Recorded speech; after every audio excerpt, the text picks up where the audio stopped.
l'adorer. Amen. Ouais, louer notre Dieu, lui dire un merci, parce que nous réalisons que si nous sommes là, c'est grâce à lui. C'est grâce à lui. Vous aviez pu lire pour certains, eh bien, ce témoignage qui avait circulé entre-temps sur WhatsApp de ce monsieur qui, aux États-Unis, alors qu'il n'y avait pas de sécurité sociale comme chez nous, tu prends ton assurance, et ce monsieur qui, à un moment donné, était tombé malade, et il ne peut plus vraiment vivre sans qu'il soit soigné, donc il était parti à l'hôpital, et puis je crois que c'est au niveau de la voie respiratoire, et puis il a été soigné, et puis après, quand on lui avait présenté la note des soins qu'on lui a fait pour qu'il puisse respirer à nouveau, je crois qu'il avait 71 ans à peu près, et ça lui a fait réaliser quelque chose. Il a dit, mais ça coûte tant? Il dit, oui, ça coûte tant. Des centaines, peut-être de milliers de dollars. Et Dieu qui m'avait donné cette capacité depuis 71 ans, sans rien me demander. Et il a réalisé tout à coup que, eh bien, Dieu est là, et que Dieu, c'est grâce à lui que nous continuons de vivre, et ça a bouleversé sa vie. Ouais, nous prenons ce premier temps pour le remercier, pour tout ce qu'il fait pour nous. Combien ont commencé cette année 2018 avec nous, mais qui ne sont plus là aujourd'hui. Ouais. Mais nous le remercions surtout pour ce grand amour qu'il a manifesté pour nous. La Bible nous dit que Dieu a tant aimé le monde et qu'il a donné son Fils unique, afin que quiconque croit en lui ne périsse point. Il a donné son Fils qui est mort à la croix pour nous. Et nous prenons ce temps pour lui dire merci, pour l'honorer, pour lui dire combien il est digne d'être l'objet de nos louanges. Donc, si vous êtes avec nous pour les premières fois, ne soyez pas surpris. Et nous pourrons vous aider aussi à parvenir à réaliser combien Dieu vous aime. Amen. Et combien, avant même que vous naissiez, Dieu vous aimait. Amen.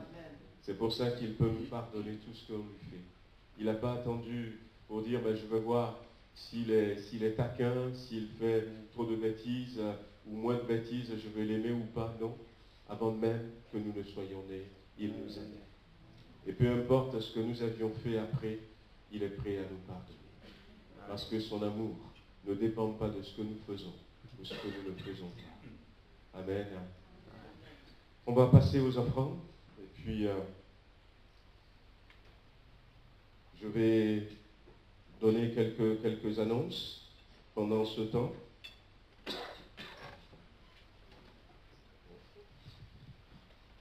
Voilà, comme je disais tout à l'heure, bienvenue à ceux qui sont au milieu de nous pour les premières fois. J'avais eu au téléphone donc la sœur Pélagie ce matin, qui nous visite. Bonne arrivée, ma sœur. Vous venez d'où? De Cotonou, soyez la bienvenue. Amen. Vous êtes de passage, c'est ça? Voilà.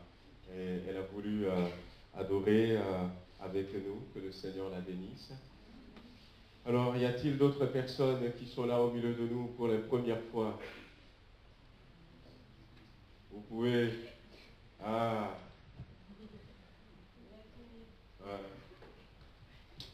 Le mari de notre sœur Élise Angela. Amen. Nous sommes heureux de vous avoir avec nous. Amen. Amen, amen. Vous pouvez vous rasseoir. Alors, je ne sais plus trop. Bon. On a l'oncle de Fred, le petit Fred, qui est avec nous ce matin. Amen. Soyez bénis. Amen. Voilà, en tout cas, que le Seigneur vous bénisse. Nous sommes heureux de vous accueillir. Quelques nouvelles encore. Nous continuons de prier pour notre sœur Christelle Ogoula, qui est la femme du pasteur Ogoula de Dijon. Donc, cette semaine, elle a pu commencer à manger. Je ne sais pas si vous êtes au courant. Amen. Voilà, elle a commencé à manger et puis elle est sortie de la réanimation. Amen. Voilà, donc nous avions prié depuis le Nous, on était au courant le 26 novembre pour cette sœur qui avait fait plusieurs ruptures d'anévrisme le dimanche 25 et qui donc avait été amenée à l'hôpital. Et quelques temps après, on l'avait déclarée en état de mort cérébrale. Et son mari, qui est pasteur, a été prié pour lui avec un autre pasteur. Et puis après, ils sont partis voir les médecins en disant que quand on priait pour elle, elle semblait ouvrir les yeux. Et on lui a dit, mais monsieur, vous ne comprenez pas, il reste à peu près 6 heures pour que le corps se refroidisse. Elle est morte, votre épouse.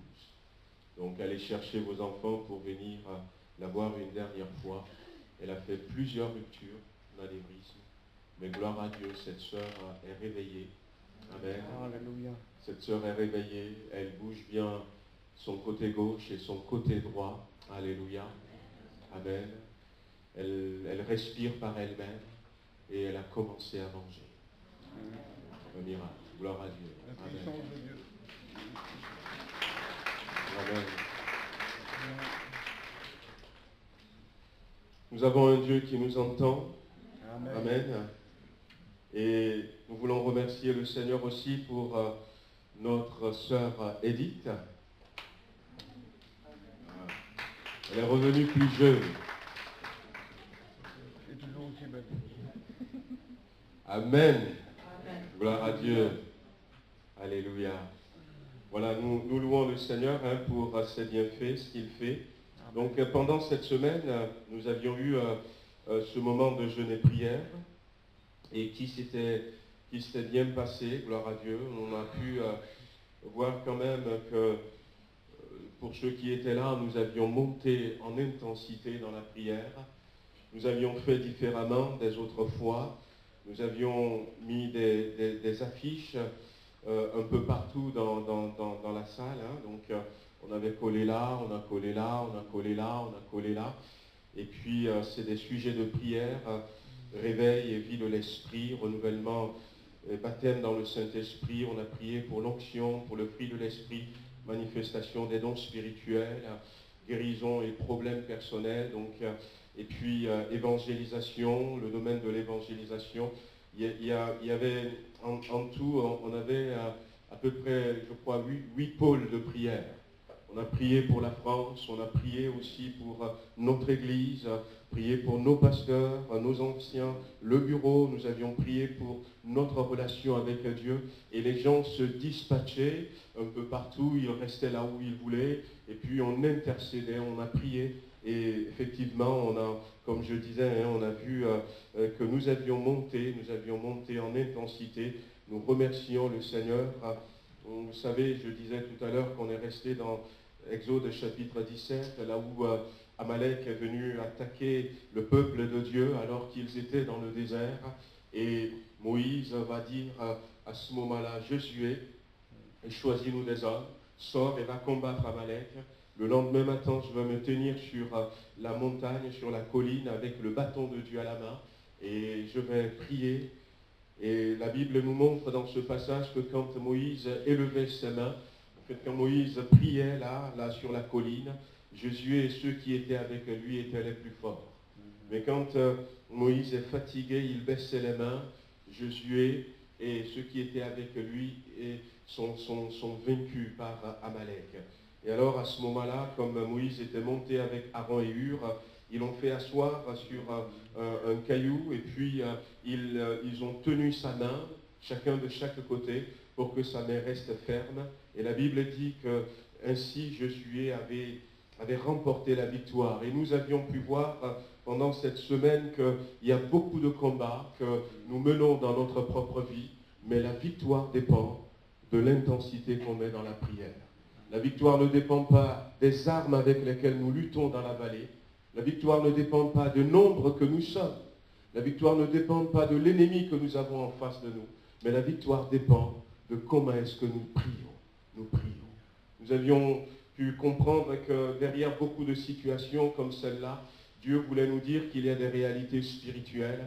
Il y a des réalités spirituelles. Et tant que ces réalités spirituelles ne sont pas combattues, tant que, eh bien, dans la prière, nous ne prenons pas l'avantage sur nos ennemis, tant que dans la prière, nous ne dépassons pas tout ce que peut-être les techniques, les stratégies peuvent nous apporter pour remporter la victoire. La victoire est difficile et compliquée. Alors nous avions prié, nous remercions le Seigneur et ce matin, je crois que pour ceux qui étaient là et qui ont prié pour ces sujets, ils ont dû comprendre que, eh bien, comme nous l'avions dit vendredi soir, que l'exaucement est en marche. Amen. Nous étions convaincus quand nous avions fini que Dieu nous a entendus et nous commençons à voir le fruit de l'exaucement. Voilà, que le Seigneur nous bénisse. La prochaine serait en 2019, mais n'hésitez pas. Comprenez que vous avez besoin de prière, nous avons besoin de prière pour déjà remporter des victoires dans le spirituel avant de les remporter dans le physique. Amen. Voilà, vous vous rappelez, alors Chantal avait fait l'annonce la dernière fois. Chantal est venue. Si, la dernière fois, l'annonce pour le renouvellement des abonnements Pentecôte. Ça a été fait. Bon.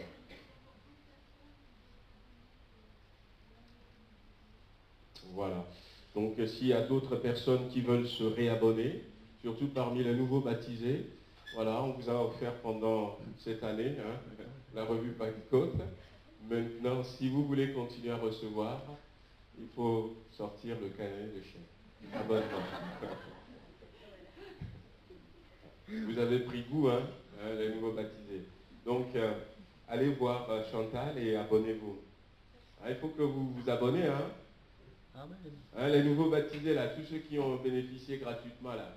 Il faut aller voir Chantal pour se réabonner.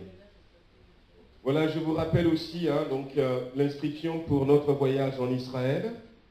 Donc, il y a plusieurs personnes qui se sont déjà manifestées sur Villefranche, sur Tarare, donc pour ce voyage que nous organisons en octobre 2019 pour 1300 €.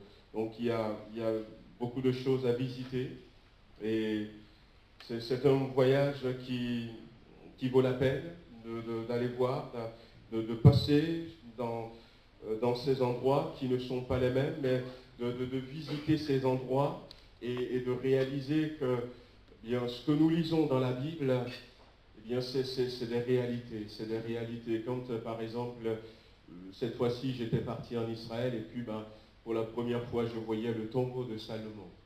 Voilà, donc ça me dit quelque chose. Voilà, on met des images, des réalités sur ce que la Bible nous dit. Voilà, quand on arrive dans la ville de Bethléem, par exemple, même si la ville n'est plus pareille, mais quand on réalise que eh bien, le Seigneur est passé par là, il s'est passé des choses, c'est quand même quelque chose. Et puis, je vous encourage, on voudrait ouvrir l'inscription à d'autres églises parce que d'autres collègues et pasteurs m'ont demandé, mais nous voulons vous laisser le temps jusqu'à fin décembre pour vous inscrire. Et puis à partir de janvier, je vais ouvrir l'inscription aux autres églises. Donc si vous voulez aller et participer à ce voyage, voyez avec Marie-Pierre ou Rebecca et inscrivez-vous. On a fait une possibilité de paiement en plusieurs fois. Au moins inscrivez-vous déjà pour que nous sachions quelle place nous reste et combien de personnes des autres églises nous pouvons accueillir. Voilà, je voudrais vous rappeler aussi qu'on a une liste qui est affichée là-bas, une liste pour le 31 décembre. Voilà, le 31 décembre. Donc on a fait une liste donc, pour ceux qui sont là. Donc soirée longue veille à l'église, ne restez pas seuls chez vous pour le réveillon. Super programme en perspective pour tous ceux qui seront seuls ou qui le voudront. Voilà. Il y aura un moment spirituel pour terminer ensemble 2018 et commencer 2019. Et puis on aura aussi à partager le repas ensemble. Donc il y a une liste de menus qui est affichée. Donc vous pouvez eh bien, marquez votre nom si vous venez déjà vous inscrire sur la liste, et puis marquez votre nom sur ce que vous pouvez apporter pour cette soirée de longue éveil. Alors, je voudrais rappeler que le samedi 22, donc le samedi prochain à 15h, nous aurons un moment de célébration pour les enfants. Donc, ça va être eh bien, une fête pour les enfants de 4 à 10 ans. Vos enfants se sont inscrits. Eh bien, voilà, donc nous vous invitons à venir. Le thème, c'est le vrai sens de Noël. Le vrai sens de Noël. Et voilà, donc nous voulons saisir cette occasion pour réexpliquer un peu aux enfants le vrai sens de Noël. Le vrai sens de Noël. Et quand Noël arrive comme ça, il y a des questions qui se posent. Est-ce que nous pouvons fêter Noël? Alors je crois que oui, que nous pouvons fêter Noël. Noël, cette fête, eh bien, simplement, si je fais une toute petite historique de cette fête, vous savez que beaucoup de personnes, vous allez le lire sur Internet, qui vont dire, eh bien, Noël, au départ, c'est une fête païenne. C'était pour célébrer eh bien, une divinité, Baal. Donc, ça remonte très très loin, ça remonte à Nimrod. Nimrod se trouve dans la Bible, dans Genèse chapitre 11, déjà on parle de Nimrod. Nimrod qui veut dire nous nous rebellerons contre Dieu. Donc Nimrod qui était l'instigateur de la tour de Babel. Donc ça remonte très très loin, ça remonte très très loin. La fête de Noël avait été instituée à Rome par les empereurs romains, simplement parce qu'à un moment donné, lorsque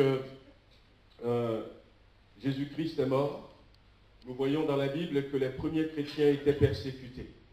L'ennemi ne veut pas que l'évangile se propage, grandisse. Et il y avait eu beaucoup de persécutions, contre les chrétiens, mais malgré les persécutions, l'Église grandissait toujours. Quelqu'un disait à ce moment-là, le sang des chrétiens est une semence. On les faisait manger par des lions dans les arènes, on les brûlait vifs, on leur saisissait tous leurs biens. Mais ceux qui étaient là, qui regardaient comme des spectateurs ces gens mourir, devenaient chrétiens à leur tour.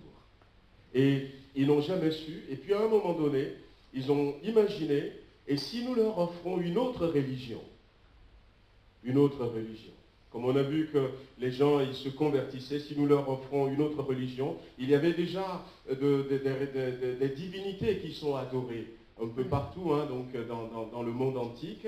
Il y avait des divinités, des déesses, des dieux qui sont adorés, mais il n'y avait pas une religion qui pourrait rassembler autant de monde, autant de pays, autant de peuples comme le christianisme.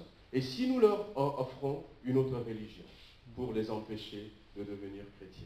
Et il y a une religion qui s'appelle Sol Invictus, le soleil invaincu, donc le soleil étant le dieu Baal, qui va être instauré par un des empereurs, Aurélien, et puis qui va décréter que le 25 décembre de chaque année, on va célébrer cette divinité.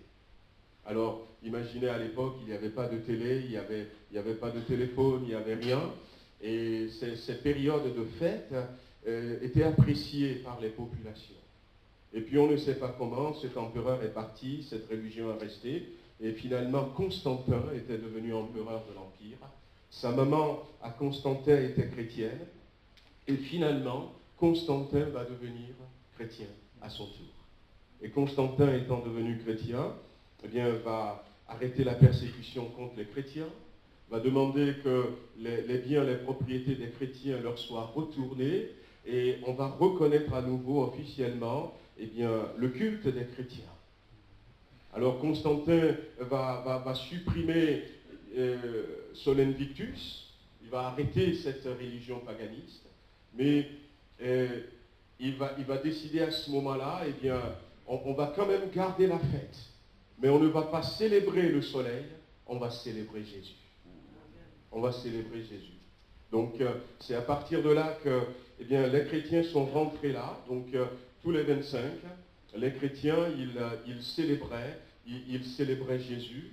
Et je crois que le plus important, ce n'est pas de se dire, moi je ne veux pas célébrer cette fête, mais c'est de mettre Dieu, c'est de mettre Jésus au centre de cette fête. C'était tout simple à l'époque. Après, avec le temps, le sapin est venu, et puis Santa Claus, Papa Noël est venu. Voilà, il y a des choses qui se sont rajoutées. Mais nous gardons quand même ces célébrations pour montrer aux enfants, pour montrer à ceux qui viennent que eh bien, Jésus est venu sur cette terre et qu'il a donné sa vie pour nous. Amen. Voilà. Donc c'était un peu la pensée des premiers chrétiens, c'est pour ça. Et d'ailleurs, j'avais commandé et donc j'ai reçu eh bien, ces évangiles, c'est l'évangile de Luc, donc édition spéciale, hein, c'est marqué la véritable histoire de Noël. Donc quand les gens vont prendre l'évangile, la véritable histoire de Noël, puisque l'évangile de Luc, ça nous parle de la naissance de Jésus-Christ. Ça nous parle de l'espoir, l'espérance que ça apporte aux hommes. Donc il y a une bonne quantité qui est à votre disposition. Prenez-en et offrez à quelqu'un. Voilà, donc à l'occasion de Noël, rajoutez ça à vos cadeaux que vous faites à vos parents, même s'ils ne sont pas convertis. Et la véritable histoire de Noël, ils découvriront l'Évangile, ils découvriront Jésus-Christ. Amen. Amen. À partir de une dernière chose, avant de laisser la place à Bertrand. Une dernière chose, donc aujourd'hui, voilà, on va demander à Élise Angela si elle veut bien se mettre debout.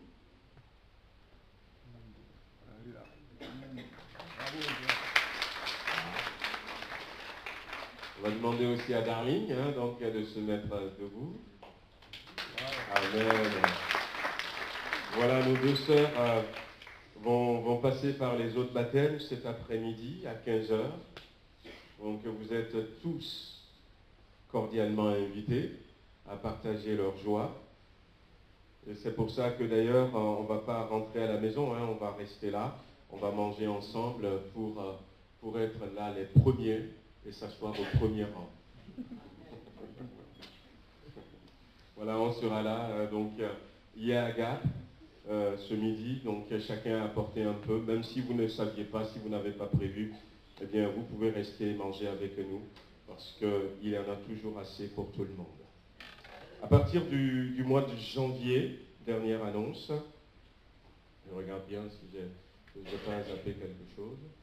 Donc à partir du mois de janvier, tous les troisièmes dimanches du mois, l'après-midi, de 14h à 16h, je vais commencer un cours de disciples. On va commencer un cours de disciples et c'est ouvert à tous ceux qui veulent affermir leur foi dans le Seigneur. Mais la particularité, c'est que le cours va être de 15h à 16h. Mais de 14h à 15h, on aura une heure de lecture de la Bible. Nous voulons ensemble lire la Bible et essayer de comprendre.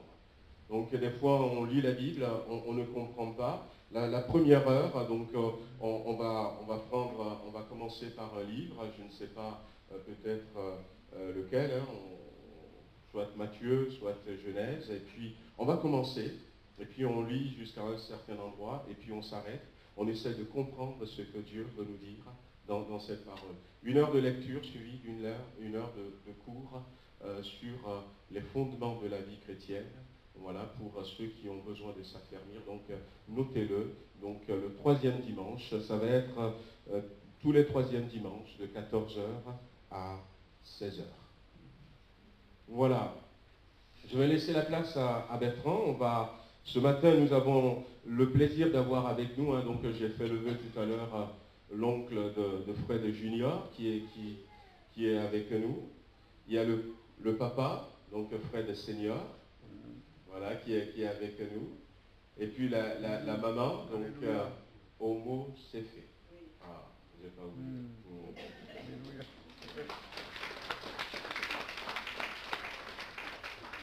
Voilà, nous voulons présenter Fred Junior au Seigneur. ce matin. Voilà, donc je vais les inviter à venir. Et puis je vais demander à Bertrand de nous lire ce message.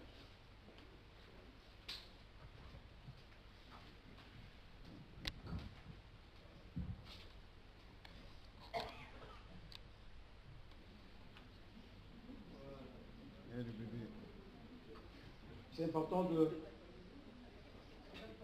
C'est important de considérer ce moment parce que c'est important. Pourquoi? Parce que Jésus a été l'exemple pour nous. Hein. Donc on va lire notre Bible, on va prendre notre Bible dans Luc au chapitre 2 à partir de verset 21. On va voir là que Jésus a respecté la loi. Jésus a respecté les principes. Lorsqu'il était né, sa mère et son père, adoptif, Joseph, ils l'ont emmené au temple. Ils l'ont présenté au Seigneur. C'est ce qu'on veut faire pour cet enfant ce matin.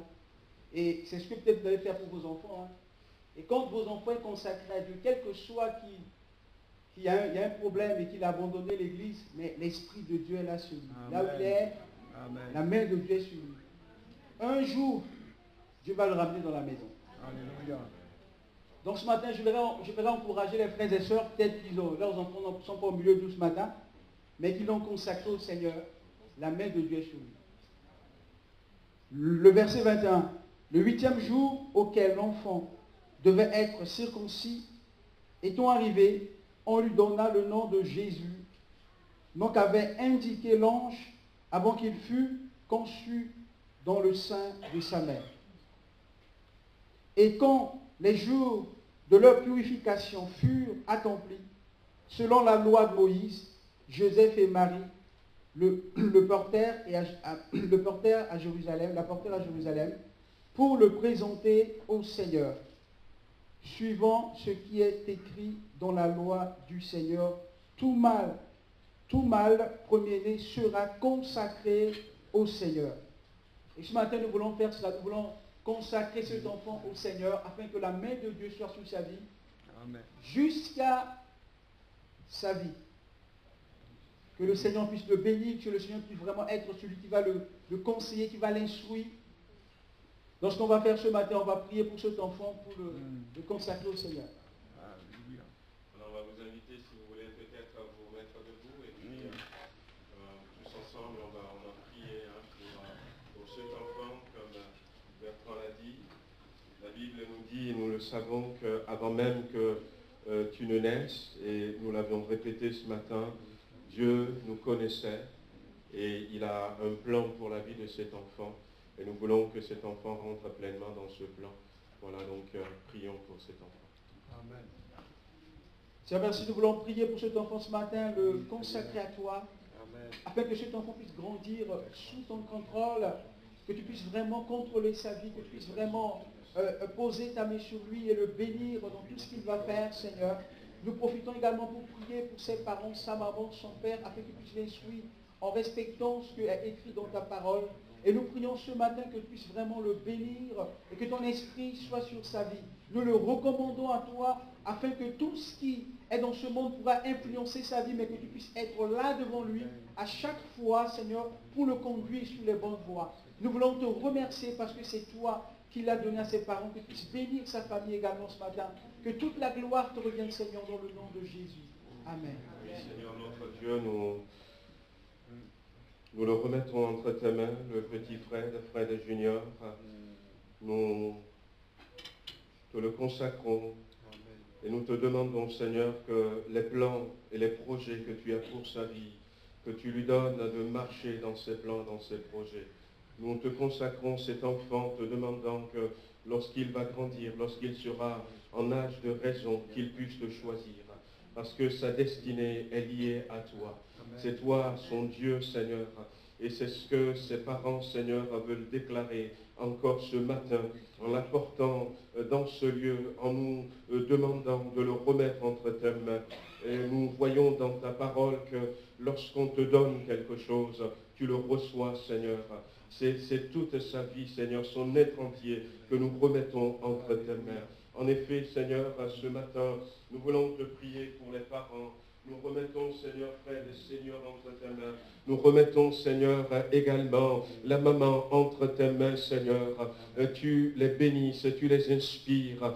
Seigneur, tu leur apportes tout ce dont ils ont besoin pour éduquer cet enfant sur le droit chemin. La Bible dit que nous avons besoin d'éduquer nos enfants, de leur inculquer, Seigneur, les bonnes manières, de les mettre sur le droit chemin, pour que lorsque les enfants vont grandir, ils ne s'éloignent pas de ce chemin. Seigneur, alors bénis les parents et pourvois, Seigneur, à ce qu'ils soient ces parents dont a besoin ce petit garçon. Bénis-les dans le puissant nom de Jésus-Christ.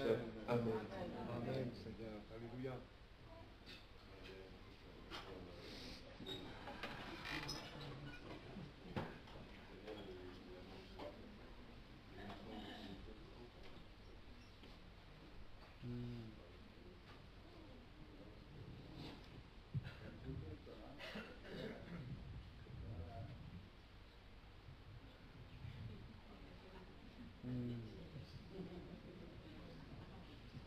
Amen, gloire à Dieu.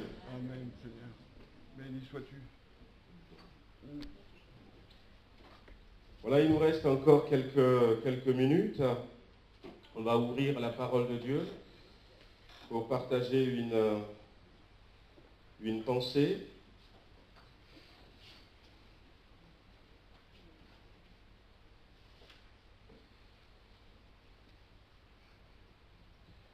Nous allons lire dans l'évangile de Jean au chapitre 1er.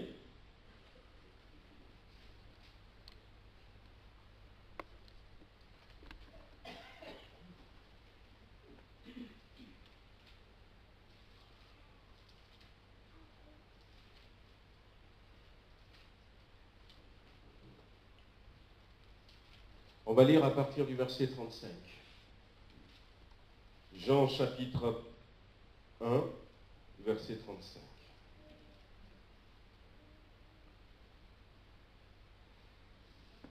Alors, le lendemain, Jean était encore là avec 2 de ses disciples.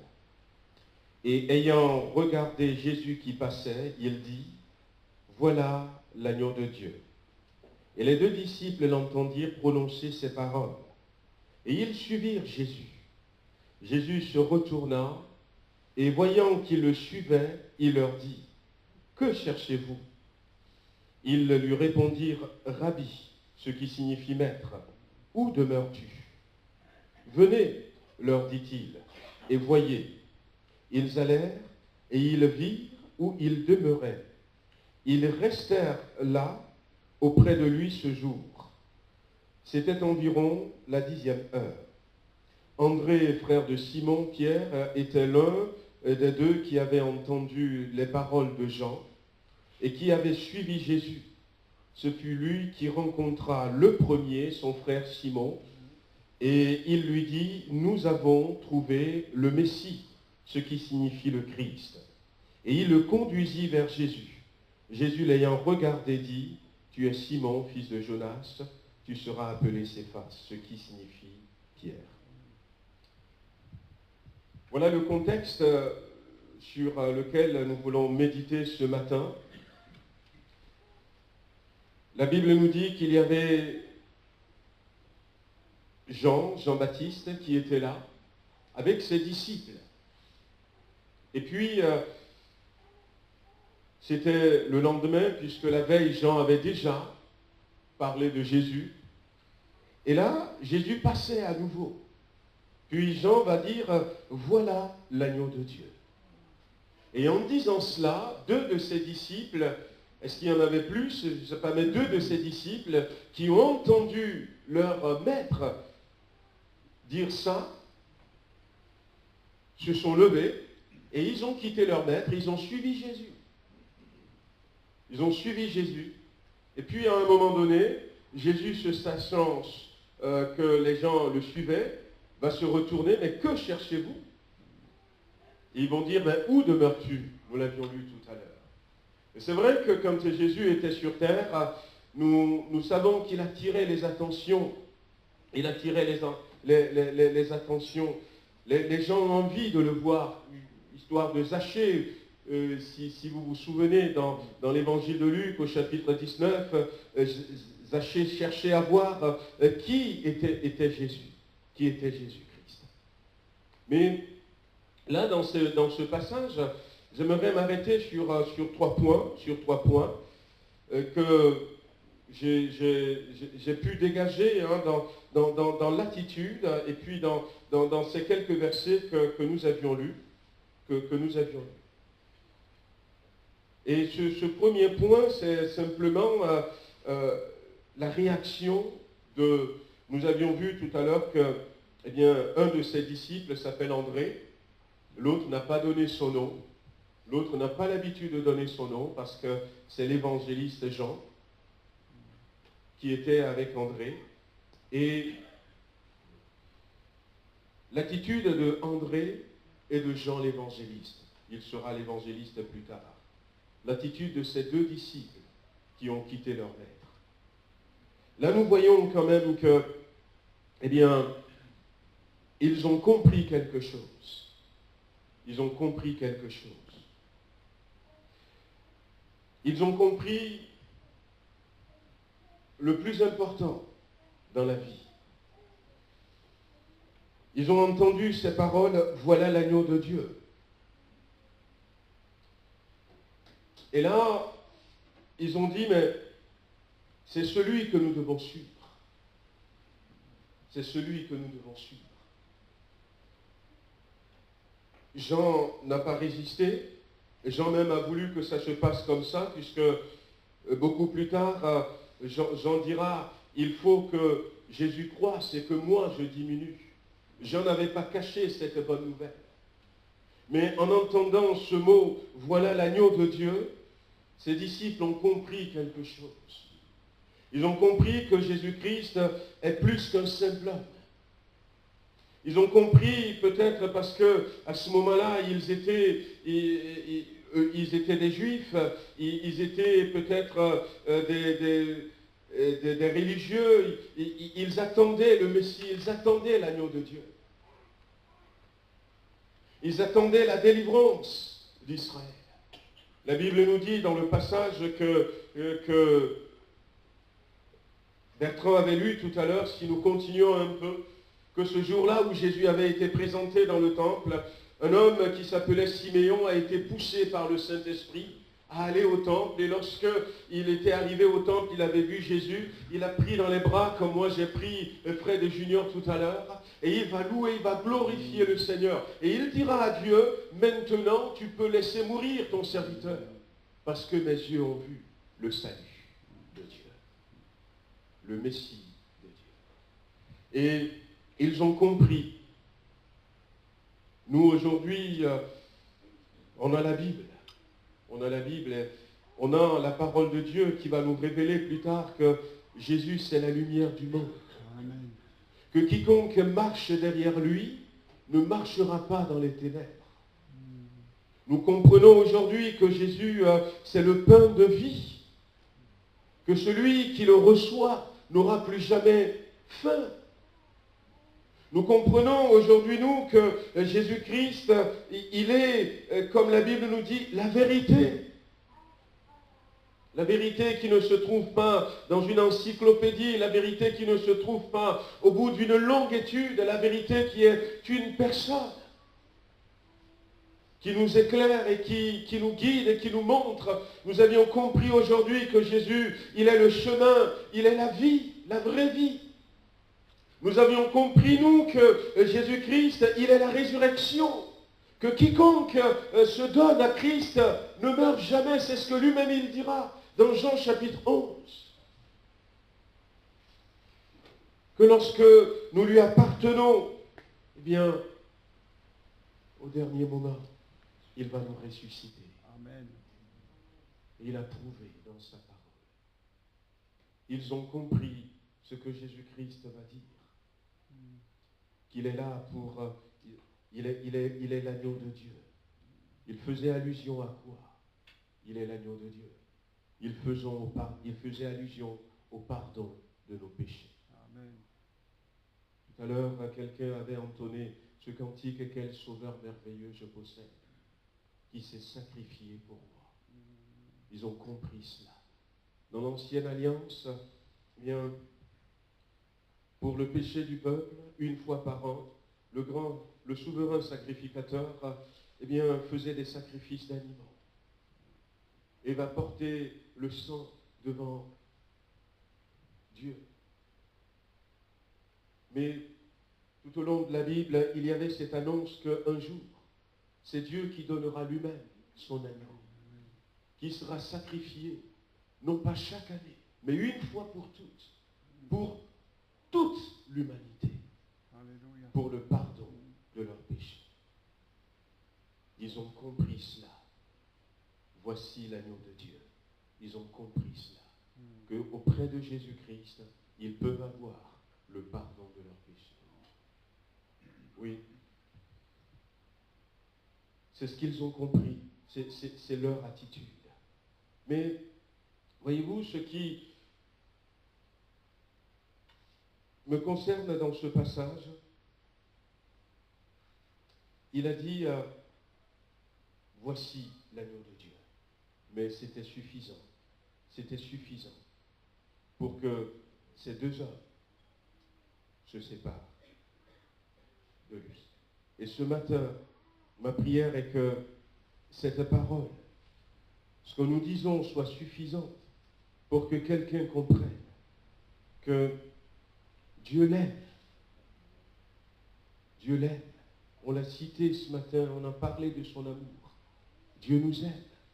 Je disais qu'il nous a aimés avant même que nous naissions.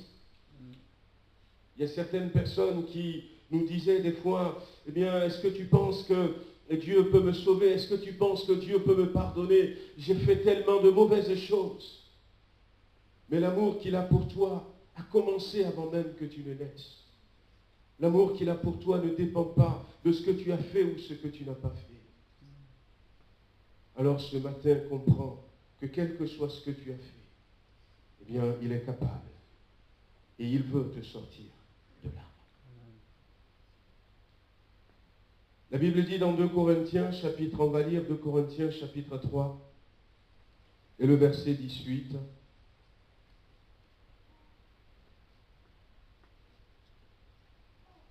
Deuxième épître de Paul aux Corinthiens, au chapitre 3, et le verset 18.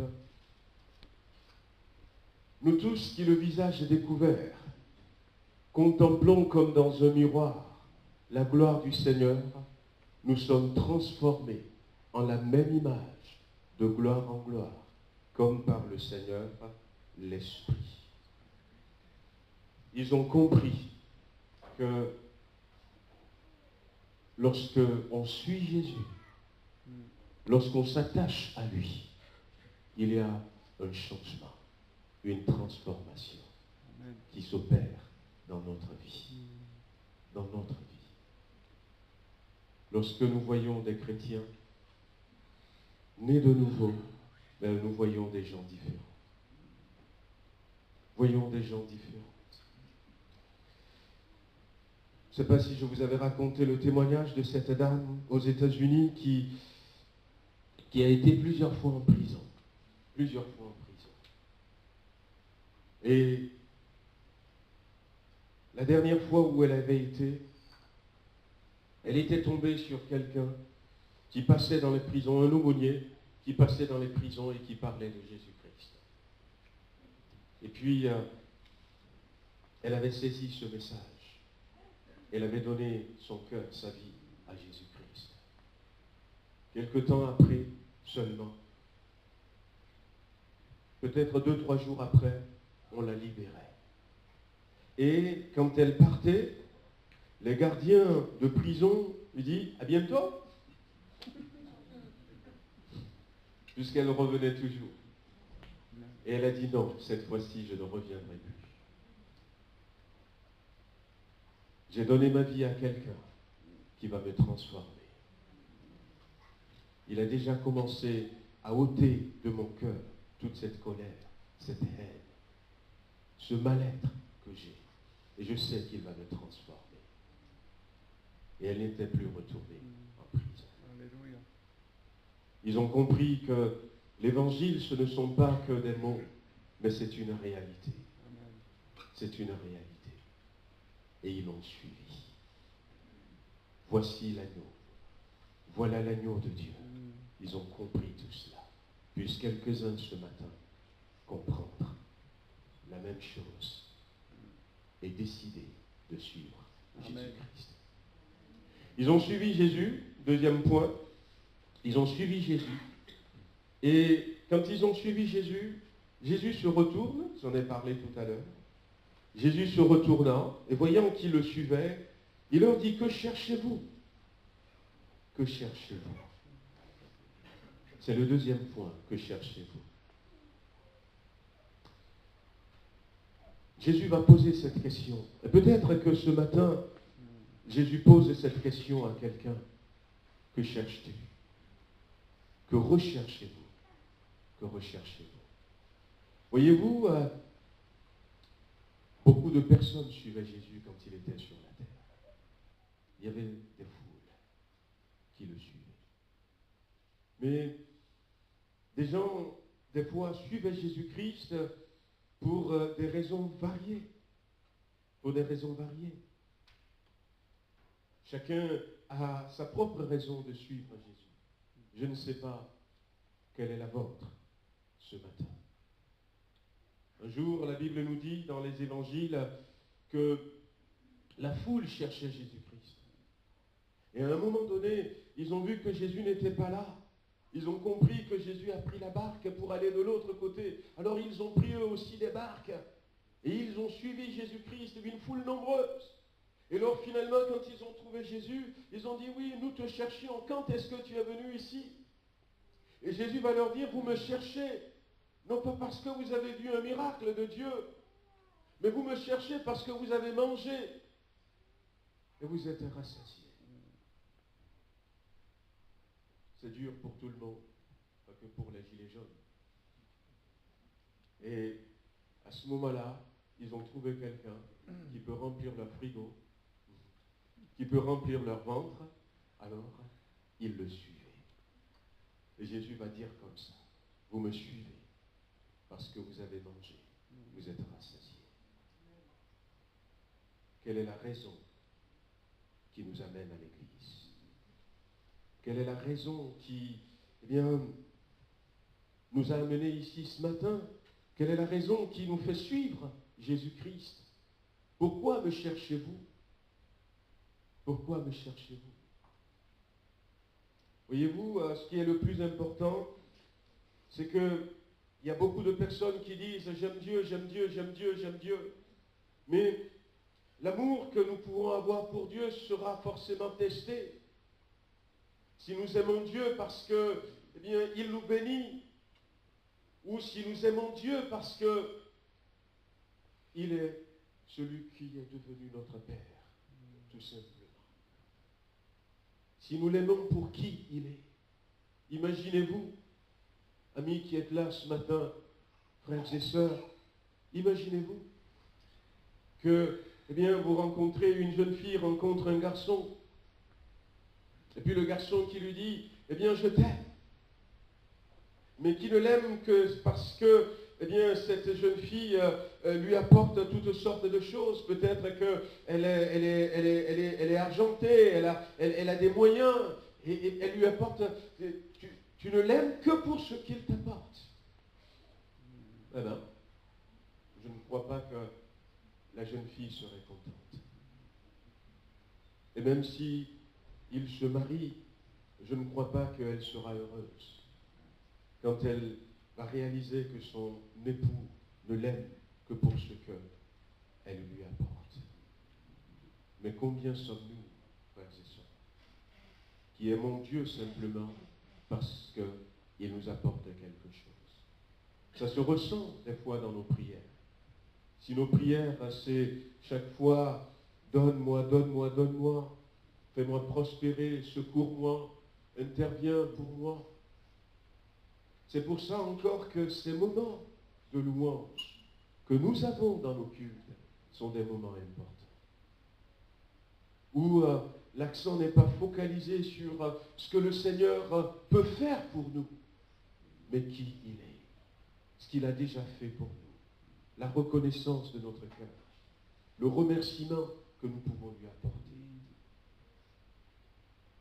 Je vous avais raconté, peut-être pour ceux qui se rappellent, cette histoire de ce garçon qui avait hérité d'une bijouterie, d'un magasin de bijoux, de la part de ses parents qui étaient décédés dans un accident. Et puis, il y avait 3 jeunes filles qui étaient hôtesses dans ce magasin qui travaillaient. Et puis, le jeune garçon, il était resté dans le magasin, il a géré l'affaire quelque temps. Et puis après, bon, c'est pas trop son truc, il avait décidé de vendre le magasin et de laisser aller ses hôtesses et puis d'aller parcourir le monde. Mais ce jour-là, il était venu dans le magasin et puis il a appelé ses 3 hôtesses. J'ai quelque chose d'important à vous dire. Et puis il leur avait dit, je veux tout arrêter. Je veux vous libérer, mais écoutez, je ne veux pas vous laisser partir comme ça. Dans ce magasin, regardez tout ce qu'il y a, tout ce qui vous plaît. Prenez tout ce que vous voulez dans le magasin. Tout ce que vous voulez. Il y avait des bagues en diamant, il y avait des chaînettes en or, tout ça. Et puis, dans la précipitation, il y en avait 2 qui ont commencé avec, tiens, je prends ça, moi je prends ça, je prends ça, je prends ça. Et la 3e qui était là, tu vas pas chercher toi aussi? Regarde tes collègues. Elle dit, je les laisse prendre d'abord. Je prendrai après. Et puis, quand elles ont bien rempli leur sac, elles ont vu que, voilà, elles en ont assez. Et puis, ils disent à ton tour, à la 3e. Et elle a dit, mais maître, vous nous aviez dit, dans ce magasin, tout ce que vous voulez. Eh bien, moi, je vous prends vous. Je préfère le magasinier. Je préfère le bijoutier que les bijoux. Je vous prends vous. Et, elle était devenue l'épouse de ce garçon. Oui. Des fois, on oublie le guérisseur. On ne vient que pour la guérison. On oublie le Dieu et on ne vient que pour ce qu'il donne. Jésus va leur poser la question, que cherchez-vous? Bien-aimés, qu'est-ce que vous cherchez auprès du Seigneur? Eux, ils ont dit, Maître, où demeures-tu? Où demeures-tu? Ce qu'ils recherchaient, avant tout, c'est de le connaître. C'est de passer du temps avec lui. Et la Bible dit d'ailleurs qu'ils étaient restés, ils allèrent et ils virent où ils demeurèrent, et ils restèrent auprès de lui ce jour-là. C'était environ la 10e heure. Ils sont restés pendant un temps, je ne sais pas combien de temps, c'était 16 heures de l'après-midi. Lorsque Jésus a entendu à ce moment-là qu'il voulait passer du temps avec lui, qu'il voulait le connaître, demeurer là où il demeure, il leur dit, venez et voyez. Venez et voyez. Bien-aimés, c'est le 2e point. Ne venons pas simplement vers Dieu pour ce qu'il nous donne, mais venons à lui pour qui il est. Amen. Et pour qui il veut être pour nous. Amen. Il veut être pour nous notre Seigneur. Il veut être pour nous avant tout notre Sauveur. Peu importe si nous ne sommes pas bénis sur cette terre. Il veut être pour nous celui qui va nous ressusciter, celui qui va revenir nous chercher. Et la Bible dit qu'ils sont restés avec lui ce soir-là. C'était André, frère de Simon, et tout à coup, ils étaient partis. Quand ils étaient partis, la Bible dit au verset 40 et 42 que André, frère de Simon, était l'un des 2 qui avait entendu ces paroles et qui avait suivi Jésus. Et ce fut lui qui rencontra le premier son frère Simon et qui lui dit, nous avons trouvé le Messie, ce qui signifie le Christ. Eh bien, quand ils ont été avec Christ, ils ont compris quelque chose. Ils ont compris finalement que c'est le Messie. Ils ont compris que c'est l'élément le plus important. Alors la Bible dit, ce fut lui le premier. Ce fut le premier parce que, pourquoi le premier? Parce qu'ils se sont dit tous les 2, eh bien, il faut vite aller prévenir les autres. Il faut vite aller prévenir les autres. Alors André a dû dire, eh bien, moi j'irai dire à mon frère. Et Jean a dit aussi, moi aussi j'irai dire à mon frère. Et puis, André était le premier à trouver Simon son frère. La réponse d'André, eh bien, c'était d'aller trouver donc son frère et de lui dire, nous avons trouvé le Messie. Nous avons trouvé le Messie. Et le message que j'ai envie d'apporter ce matin à quelqu'un peut-être qui est au milieu de nous pour la première fois, ou quelqu'un qui vient depuis quelque temps et qui n'a pas encore donné sa vie à Christ, que nous avons trouvé le Messie. Nous avons trouvé le Messie.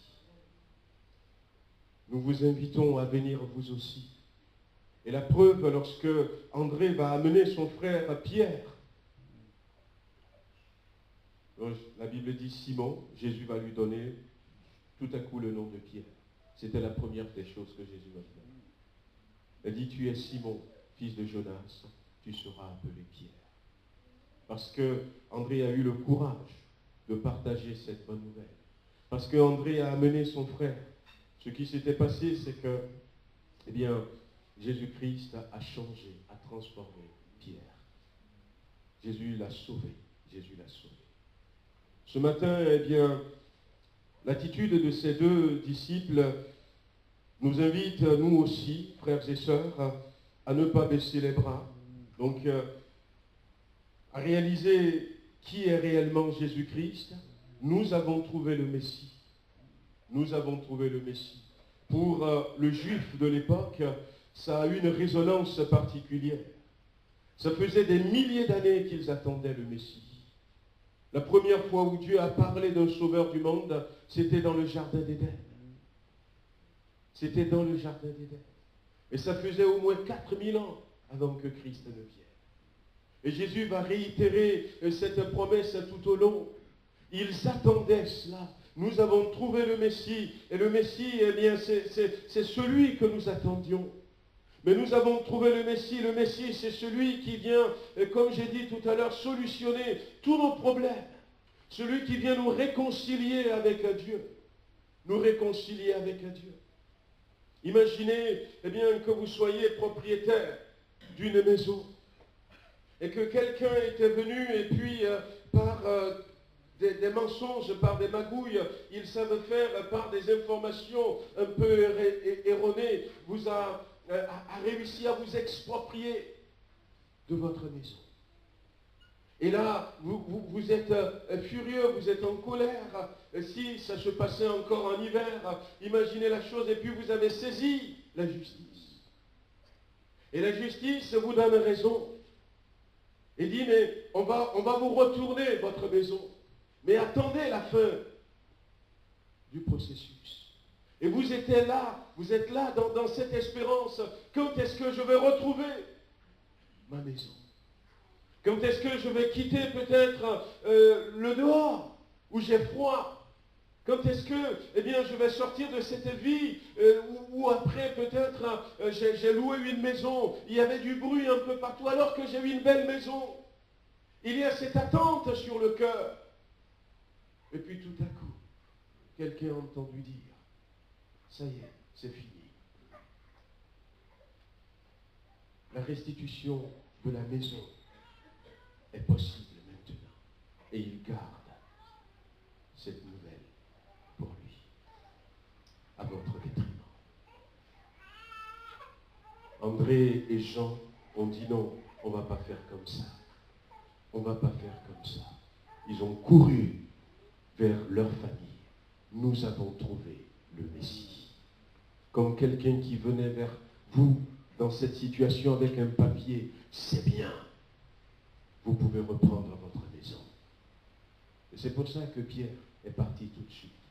Lorsque nous voyons notre monde tout autour de nous, et nous le disons, il y a beaucoup parmi nous qui sont dans les mêmes situations que les gilets jaunes, mais qui ne sont pas forcément dans la rue, parce que au-delà de ce que les hommes peuvent nous apporter, nous avons un autre espoir. Nous avons en Christ une consolation. Nous avons un Dieu qui pourvoit à nos besoins. Un Dieu qui pourvoit à nos besoins. Je vous ai raconté cette histoire de cette sœur qui est rentrée à la maison.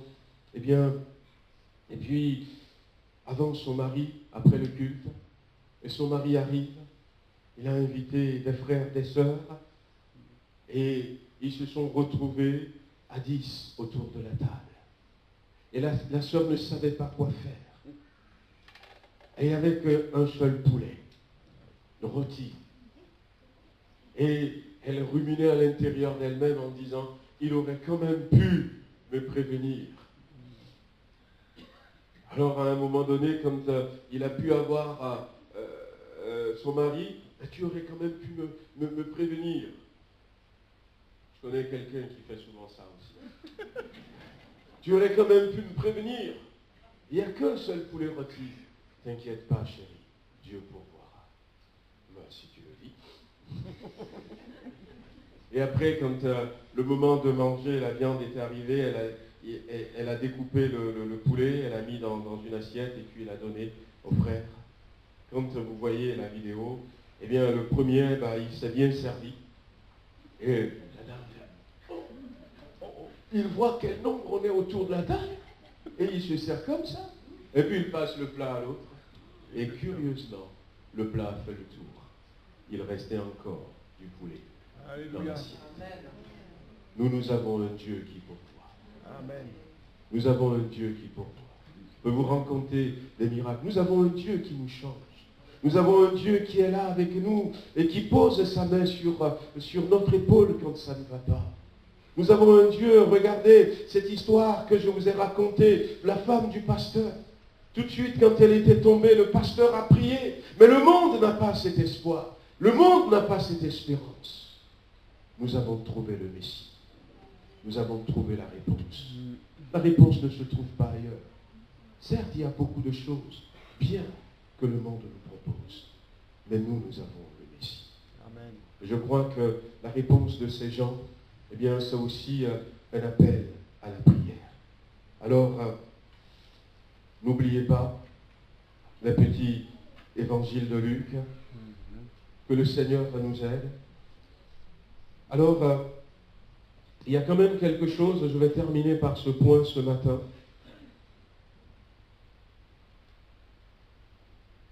Lorsqu'ils ont répondu, Jésus leur pose la question, mais que cherchez-vous? Ils ont dit, Maître, où demeures-tu? Alors, dans le langage, eh bien, peut-être d'aujourd'hui, ça pourrait être, est-ce que tu peux me donner ton adresse? Et lui, il dit, viens, venez. Jésus est toujours dans l'immédiateté. Dans l'immédiateté. Jésus ne procrastine pas. Il ne remet pas à demain ce qui peut être fait tout de suite. Viens, venez, et vous allez voir. Lorsque Jésus était sur la croix, il y avait ce malfaiteur qui lui a dit, à un moment donné, quand il a reconnu qui il était, souviens-toi de moi quand tu viendras dans ton royaume. Et Jésus lui répond, aujourd'hui même. Aujourd'hui même. Ce passage de la Bible nous montre aussi que, eh bien, nous ne devons pas tarder. Je ne sais pas où est-ce que vous en êtes. Bien-aimés, amis qui êtes là. Est-ce que vous croyez en lui? Est-ce que vous le suivez? Est-ce que vous passez du temps avec lui? Est-ce que vous êtes de ceux qui ont envie d'aller partager cette bonne nouvelle? Mais de toute manière, eh bien, au travers de cette réponse, Jésus nous dit, ce que vous avez à faire, faites-le maintenant.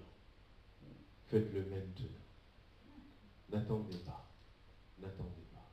Seigneur, eh bien, quand j'aurai un peu de temps, j'irai voir, j'irai faire ceci. Seigneur, peut-être beaucoup plus tard, je te donnerai ma vie. Non. Dans sa réponse, il nous dit, faites-le maintenant. Faites-le aujourd'hui, faites-le maintenant. Aujourd'hui, c'est le temps de Dieu. Dieu n'est pas un Dieu de demain. Il est un Dieu d'aujourd'hui. Il est un Dieu de now. Alors, on va simplement peut-être baisser les têtes et prier ce matin.